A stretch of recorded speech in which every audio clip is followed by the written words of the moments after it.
One of our most treasured supporters was civil rights activist Mrs. Rosa Parks.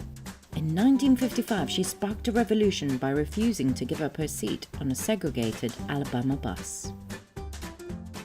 The driver demanded that I give this seat up to a white man. I didn't feel that I was being treated as a human being. I refused to give up this seat. I said no, and I wouldn't give it up.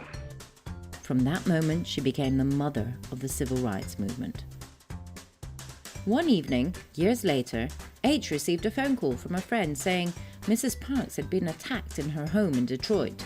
And they heard about our Heroes and Artists in Residence program. Could she come and stay here when she got out of the hospital for a few days for free?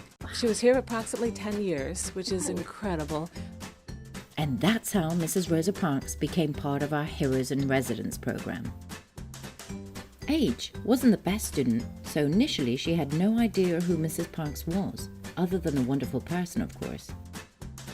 Over time, their bond grew stronger, and Mrs. Parks became a mentor and mother figure to H. I don't think we would have been as close if I had known. I would have been scared of her. Mrs. Parks loved entertaining friends at the mansion. She held formal gospel brunches where everyone wore a hat and white gloves, and nearly every year, on her birthday, she would hold fabulous tea parties. Across the street from 2020, there lived a grumpy old couple who often caused trouble. One year, during one of Mrs. Parks' tea parties, they called the police to say that people of a different colour were breaking into the mansion. The police had no other choice but to investigate the matter. After the incident, Lady H, as Mrs. Parks affectionately called her, apologised for the neighbours' behaviour. Mrs. Parks just turned to her and said, "Dear, this is okay. When those people go to sell their house, you need to buy it for me." That's how you deal with racism.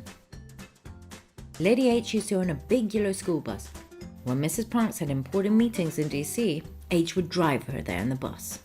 Imagine this pulling up to the White House. Mrs. Parks always donned a huge childlike grin as they chugged along through the streets.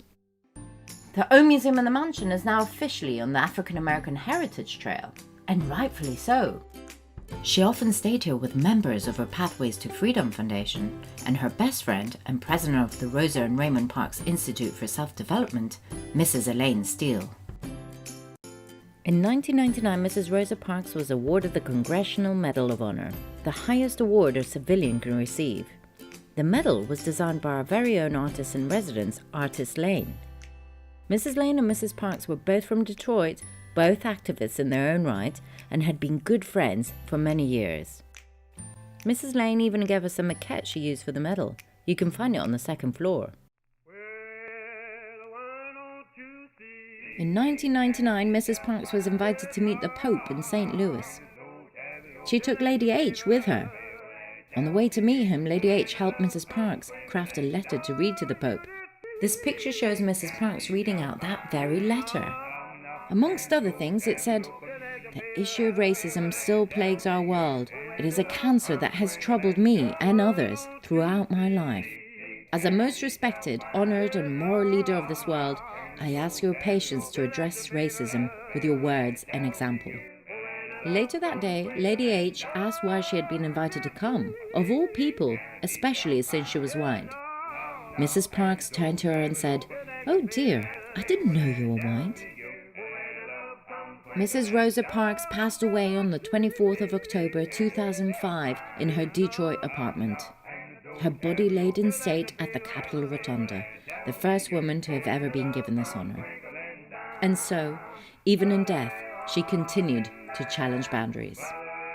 H was a pallbearer at her funeral services in Montgomery, Alabama, Washington, D.C., and Detroit, Michigan. Lady H, her husband Ted Sparrow, and their children, Z, Hannah, and Sonny, accompanied Mrs. Parks' body between the 3 funeral locations. Each of the children took one leg of the journey. It was a fitting way for the family to bid farewell to this wonderful lady. Remember the couple across the street who called the police during Mrs. Parks' birthday celebrations? Well, in 2008, they moved to California, and just as Mrs. Parks predicted, Lady H bought their house. And that is how the Rosa Parks Safe House came to be. Though Mrs. Parks is physically gone, her spirit continues to live on. What she did, or indeed refused to do back then, has become what we take as the norm today. We hope we have given you a glimpse into her fabulous life and inspired you with her stories. Now, go and enjoy the rest of your adventure and let it take you where it does. And while you explore each cranny of this wondrous place, while you get lost and found again, try to imagine, just for 1 second, the grand, the bold, the gracious Mrs. Rosa Parks walking through these same corridors.